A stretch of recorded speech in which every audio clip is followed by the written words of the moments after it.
In this video, I'm rolling with Dylan again. This is our third round together on the channel. There, I just did a quick off balance. He's about 145 pounds. He's a 4-stripe white belt. I haven't seen him in a while. He might have gotten his blue belt, but we're in no-gi and I didn't ask him, but he's been a white belt for a while. I've referred to him as Mini-Me in posts in the past because he has a similar game to mine. In his early stages, we spent a little bit of time together and I showed him some principles and he tries to use them. Sometimes effectively, sometimes not as much, but you know, he's still a white belt or a new blue belt. I hate to take credit away if he was awarded that. So here he's trying a knee cut, which I just go right to my knee shield. My knee shield was a little flat, so I released it, and I'm trying to get his arm across his chest so I could get to his back. See, so I got my leg around his back. It's going to be pretty much impossible for him to get that arm back, and I have him in a gift wrap, as you saw briefly there. So I have him gift wrapped. He was able to break out of the gift wrap, and instead of letting me sweep him one way, he resisted so much that I swept him the other and went right to a butterfly mount. So here I'm looking for the Americana. As you know, I don't like to muscle anything. So when I didn't really have it technically perfect grip, I gave up on it. Here he's trying to shuck me. He's trying to do like a hip bump escape. This works in no-gi usually, where you make space. You basically want to separate your hips from your opponent's hips. But as you can see, I'm wrapping up his head and I have him in like a grapevine position, rendering that ineffective.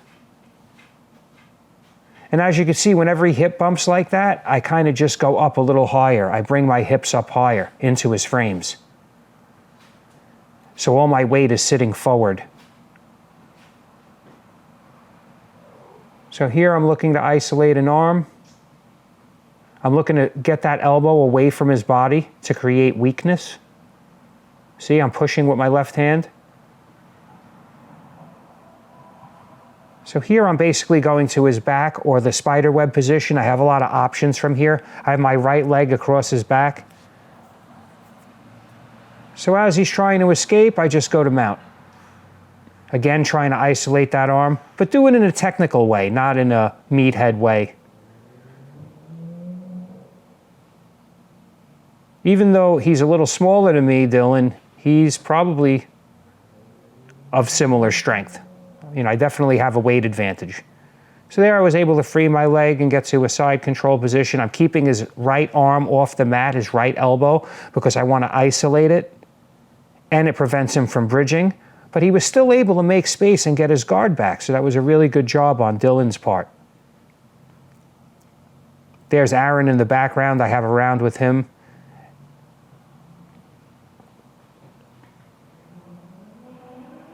So we're going to do 11 minutes. This is an open mat, so we're going to do 2 6-minute rounds, approximately, something like that. We started halfway through the first. So here he's making space, which is a principle that I've discussed with him, and he was able to bring his knees in.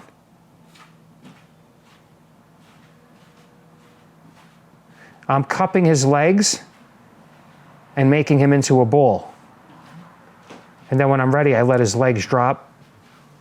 And I'm back in side control. Again, isolating that left elbow, bringing it up off the mat, keeping it, peeling it away. So whenever your elbow and your knee are separated, you're weak. So here I'm looking for the Americana again, but what ends up happening is he defends so well, but his arm is folded and he's like in the answering the phone position, and I simply wrist lock him there. So it wasn't visible, it was pretty much impossible to see. But I'm explaining to him that I pretty much just made that up and I'm demonstrating what it looked like. There's always something to attack. Our minds, we try to get into wrestling matches with people. We want to outpower people and this and that. It feels better for our ego. But if you just take something that somebody gives you, it could be so easy and so effortless. So there, he stepped to my waist. That's my step by pass. I love that pass. And he did a really good job of it there. I had to recover. And then I was able to get him with like a shin sweep. And now I'm going to take his foot and get the toe hold there. That toe hold is always there. And lately I've been threatening it on everyone. So I might not finish it, but in their minds, they're worried about it for a second. And that takes their mind off of escaping.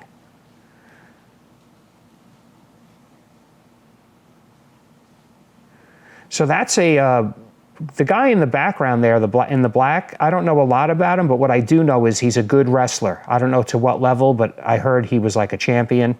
I don't know at B level or A level. I'm not a wrestling expert. And the guy in the yellow is Mike Codella's son. So he's a black belt that's been training since he could crawl. So it's a really interesting matchup. So there he tried to arm drag me. I'm just playing my relaxed style.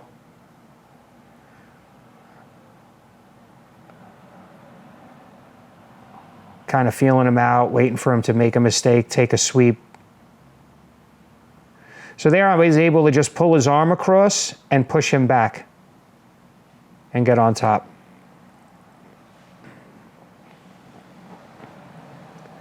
So there I was going to do the step around sweep. So I faked the step sweep to one side, and then I went to his left side. And I'm already looking to lock up the Darce because he, again, made the mistake of keeping his right elbow away from his body. And that allows me to sink my left arm through. But he's doing a great job of defending here. So here I thought I had it. And when he hit my leg like that, I thought he tapped. It felt like a tap type of touch. So I stopped and asked him if he tapped. You always want to let go, always respect the tap. So we're starting from that position, and I'm sinking it a little deeper. He's trying to get his legs in, but he's not defending the Darce.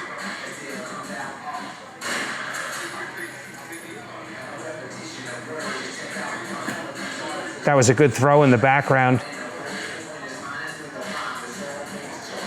And as you could see, the decorated wrestler might have incurred an injury there. And I'm not gloating about it, but I'm just saying, it's so easy to get hurt when you're wrestling. Not hurt, I don't mind getting hurt, I mind getting injured.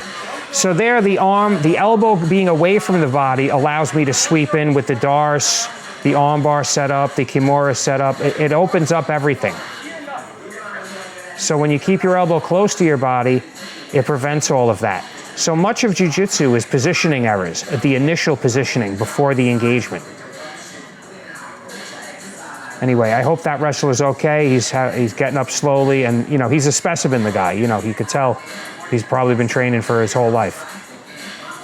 And he's relatively young. So here, that's like the Frank Mir submission where you hook the guy's elbow and pick it up, but he pulled his arm out and I didn't want to wrench it. That was on the left side.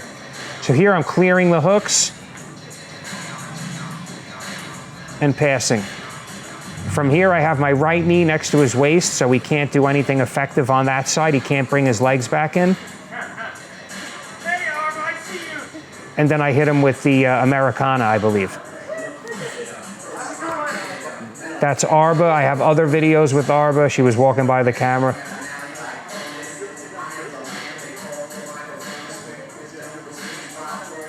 So here I'm spearing my head into his chest to try to off-balance him. It's always great to use your head as an extra limb. And again, as you can see, I had the Darce.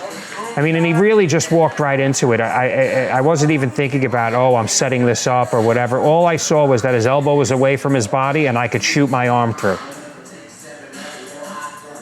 I love the Darce lately more than ever. And I remember when I was at Marcelo's, Al Harrison used to Darce me all the time. Shout out to him.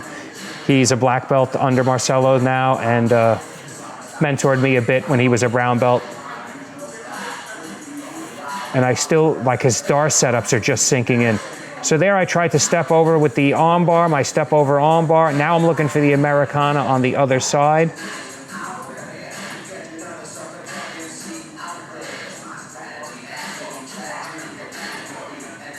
See, as you can see, I set it up and I switch my hips. I have to put that into slow motion. You see how I set it up? I didn't try to finish it with my hips. I made sure I turned my hips the other way, and look how easy it was for me to get that submission.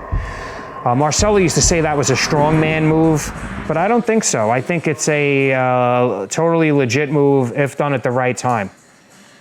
And by switching your hips, you put your whole body behind it. So if you want to rewatch that slow motion, that's one of my main moves that I love to hit. So here he's trying to pass. This is a little bit of a strange position. I got my right leg across. I'm looking to roll him over my head if he would have put more weight on me, but he backed out and he went for the knee slice and he got it. He surprised me there. So that's why I called him Quick Dylan instead of Mini-Me on this video, because he's quick. Here I should have pushed his left leg, not his right leg. I should have pushed the outside of his left leg and I would have swept him over there. But I made the mistake of pushing his right leg, so we're laughing about that. Dylan's good, he learns quick. You know, he's scrappy, he's strong and young and fast. He just needs a haircut. Just kidding, Dylan.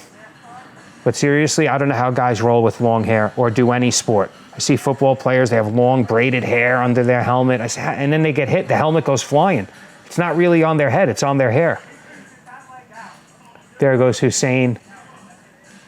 The next video is going to feature Hussein showing some footlock entry and some jiu-jitsu in one of the classes he taught recently. So I just want people to see like how he is as an instructor. Still relatively new, but he teaches the material in a very easy to learn way. So here I'm teaching my traditional turn your right knee towards the ceiling and that pops open his hooks. See, so once I get my foot flat and turn the knee towards the ceiling, I could literally just hit his left knee with my right hand and pop those hooks off. So it's always good after your session to go over some main problems that you might have been having. And if I'm having the problem, I am not shy to ask somebody. So here I'm showing him to pop that leg up and how much weaker my connection is. There I'm strong, there I'm weak. So now I'm going to show him what to do after he opens it. See, he just tries to step out, but that's not always going to be that easy. What I like to do is pop it open with my leg and then go right to the knee slide from there. Just shoot your knee right through, as he just did.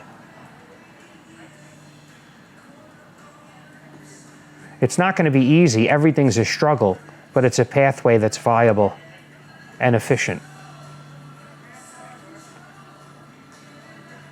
So here again, popping it open, shooting through, going right to the step over armbar.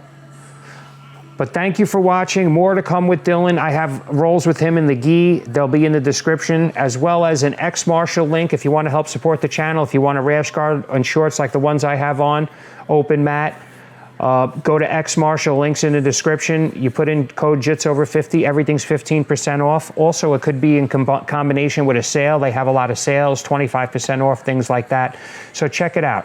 Or you could just buy me a coffee. The link is in the description. But thank you for supporting the channel. Thank you for watching. Please like, share, and if you haven't already, subscribe. Thank you.